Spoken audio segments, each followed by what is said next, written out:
নমস্কার বন্ধুরা, পূর্ণিমা ভিলেজ লাইভে চিনের তরফ থেকে ছোটদের ভালোবাসা বড়দের কণা।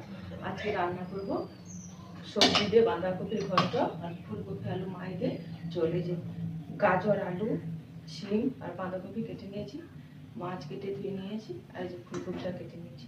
তাহলে রান্নাটা শুরু করছি। তেলটা গরম হয়ে গেছে, মাছগুলো ভেজে নেব।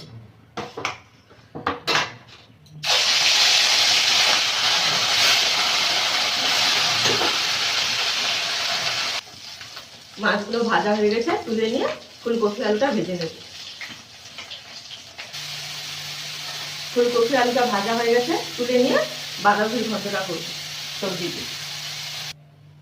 কড়াইতে তেল দিয়ে দিয়েছি, তেল গরম হয়ে গেছে, দিয়ে দেবো 5 ফোড়ন তেজপাতা আর দিয়ে দেবো পেঁয়াজ কুচি, আদা বাটা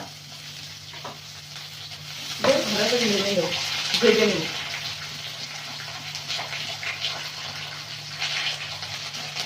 পেঁয়াজটা ভাজা ভাজা হয়ে গেছে, দিয়ে দিয়েছি হলুদ গুঁড়ো, দিয়ে দেবো লঙ্কা গুঁড়ো আর জিরের গুঁড়ো, দিয়ে সবজি আর বাঁধাকপিগুলো দিয়ে দিই, একটু নেড়ে দিই।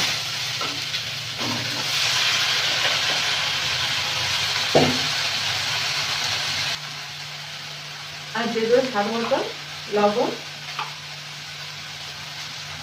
আর কাঁচা ছোলা দিয়ে নেড়ে করে ঢাকা দিয়ে দিই।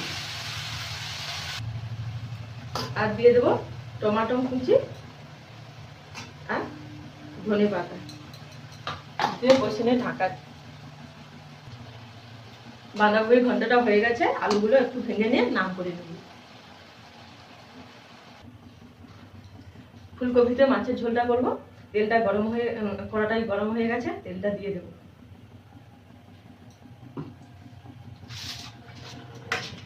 এবার দিয়ে দেবো পেঁয়াজ বাটা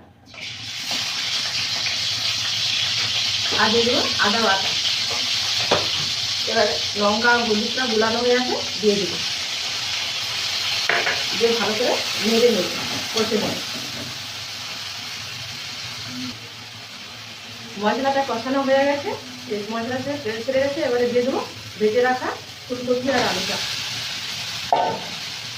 দিয়ে দেবো জিরে বাটা, টমাটো আর দিয়ে দেবো ধনে পাতা,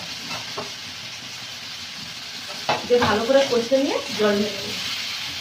আর দিয়ে দেবো আরেকটু স্বাদ মতন লবণ অল্প, দিয়ে ভালো করে কষে জল ঢেলে দেবো।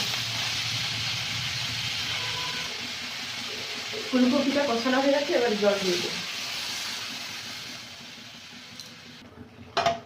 ঝোলটা ফুটে গেছে, মাছগুলো দিয়ে দেবো, দিয়ে আর একটু ঢাকা দিয়ে দেবো। মাছের ঝোলটা হয়ে গেছে, নামিয়ে নেব। সবজি দিয়ে বাঁধাকপির ঘন্ট ফুলকপি আলু মাছের ঝোলটা হয়ে গেছে। তাহলে আজকে রাখছি, টাটা।